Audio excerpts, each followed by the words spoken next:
Kalau kalian tidak punya paman hakim MK, tidak punya ayah seorang presiden, maka kalian itu tidak mungkin menjadi seorang ketum partai ataupun seorang calon wakil presiden.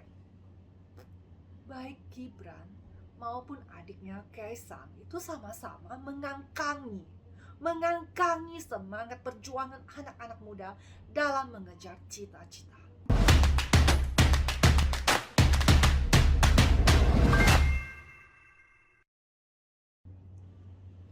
Jumpa lagi dengan saya, Yanti.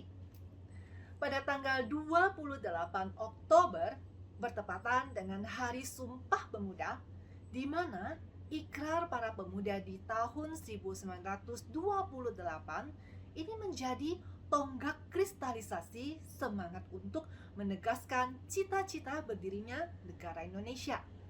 Dan menariknya lagi, di tanggal yang sama pula, 28 Oktober, 55 tahun yang lalu, lahirlah seorang calon pemimpin yang bernama Ganjar Pranowo yang berasal dari keluarga yang sederhana. Sosok calon presiden dari PDI Perjuangan ini lahir dari rahim rakyat biasa, ya seperti kita semua. Bukan dari kalangan bangsawan, bukan pula anak jenderal, bukan pula anak presiden, bukan anak orang-orang elit di republik ini. Dan hari ini di akun medsos pribadinya Ganjar itu mengunggah postingan ucapan selamat Hari Sumpah Pemuda. Di captionnya, Ganjar berpesan kepada semua pemuda Indonesia untuk tetap bersemangat menjaga spirit perjuangan dan tidak putus asa mewujudkan cita-cita walaupun kita adalah anak orang biasa. Ganjar Pranowo adalah sosok yang bisa dijadikan teladan bagi anak muda di Indonesia. Posisi Ganjar hari ini sebagai calon presiden ini tidak didapatkan secara instan, melainkan diraihnya melalui perjalanan politik yang penuh perjuangan. Berbeda terbalik atau berbanding terbalik dengan apa yang sedang dipertontonkan oleh dua anak muda yang melakukan flexing politik dalam meraih cita-citanya. Dua putra Presiden Jokowi, Gibran Rakabuming Raka dan Kaisang Pangarep, ini terjun ke gelanggang politik hanya dengan modal relasi kuasa ayahnya sebagai presiden. Tentu saja publik ini menjadi resah karena ini bertentangan dengan semangat para pemuda yang harus berjuang melalui bawah untuk meraih cita-cita. Akan tetapi, baik itu Gibran maupun adiknya Kaisang, ini bisa dengan bangganya melakukan flexing meraih cita-cita kekuasaan karena memiliki privilege. Lihat saja keberhasilan Kaisang Pangarep yang menempati posisi Ketua Umum Partai Solidaritas Indonesia atau PSI. Padahal, Kaisang sebelumnya itu dikenal sebagai pengusaha startup. Belum punya pengalaman politik. Dan ini pertama kalinya dia itu terjun ke dunia politik. Akan tetapi, karena privilege-nya sebagai putra seorang presiden, Kaisang tanpa melalui hambatan yang berarti, tanpa ada proses berjenjang, tanpa proses kaderisasi, tetapi ditempuh hanya dalam waktu 3 hari login menjadi kader, dia sudah bisa menjabat sebagai ketua umum. Dan fenomena ini bukanlah pembelajaran yang baik bagi anak-anak muda yang ingin terjun ke dunia politik. Karena tidak semua orang mempunyai privilege seperti mereka. Bagaimana nasib kader-kader yang sudah lama mengabdi untuk partainya? Semua itu tidak ada artinya sama sekali ketika ada orang yang ujuk-ujuk datang yang memiliki privilege langsung bisa menduduki posisi tertinggi di partai.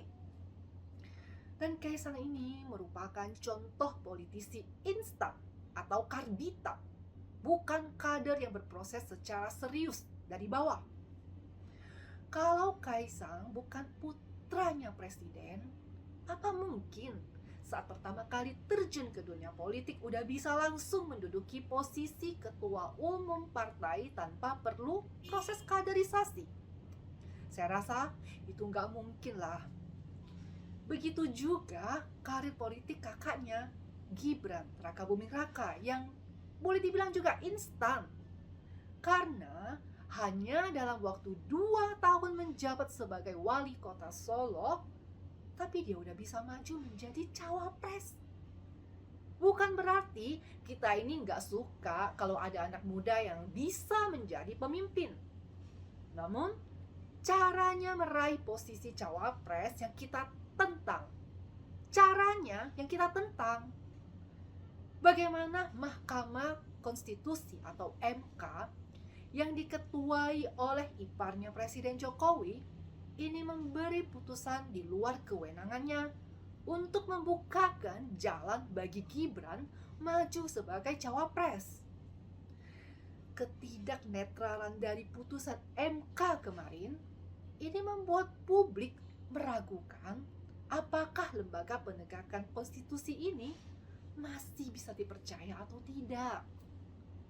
Bagaimana kalau nanti terjadi perselisihan hasil Pilpres dan hasil pemilihan legislatif atau Pileg pada tahun depan 2024? Apakah MK itu masih bisa dipercaya? Bisa memberikan putusan yang netral lagi?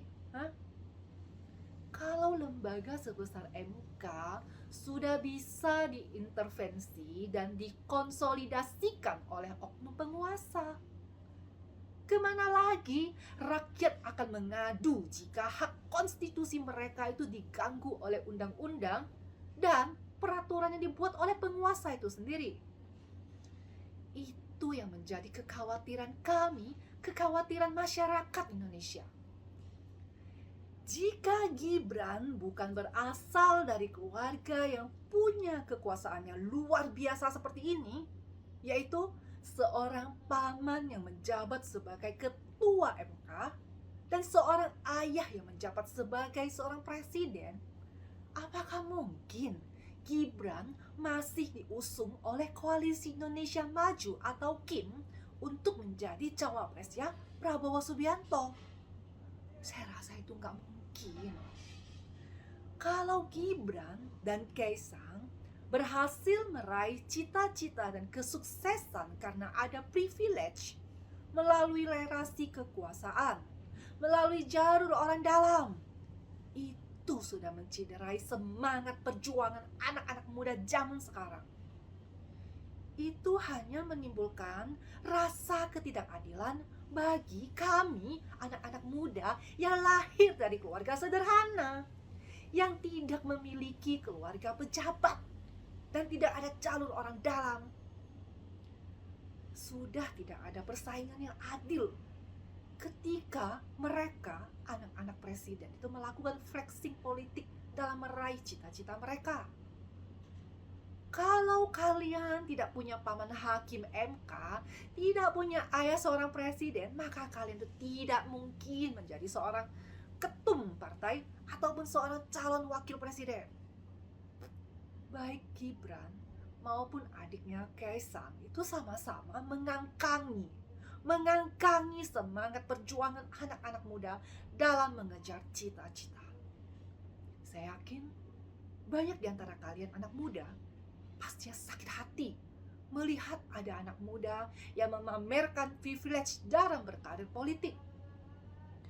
Indonesia tidak boleh seperti mundur kembali ke abad 18 meskipun sudah berwajah baru melalui pemilihan umum.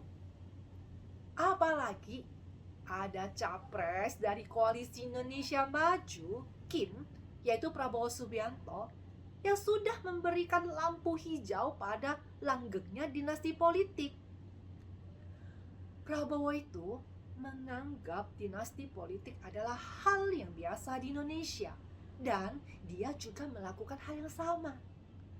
Ya iyalah, Prabowo itu kan tidak mempermasalahkannya karena dirinya yang berpasangan dengan Gibran di Pilpres 2024. masyarakat itu harus berani melawan dan menolak pertumbuhan dinasti politik.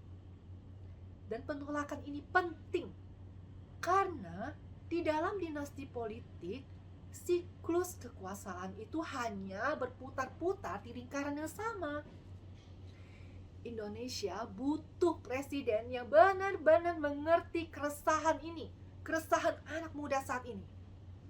Sosok presiden yang bisa dijadikan teladan bagi anak muda Indonesia adalah calon presiden yang melalui proses politik secara berjenjang.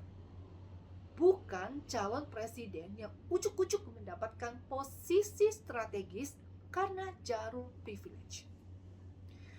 Saya rasa sampai di sini pembahasan kita hari ini bersama saya Yanti berbicara politik di Siwa TV.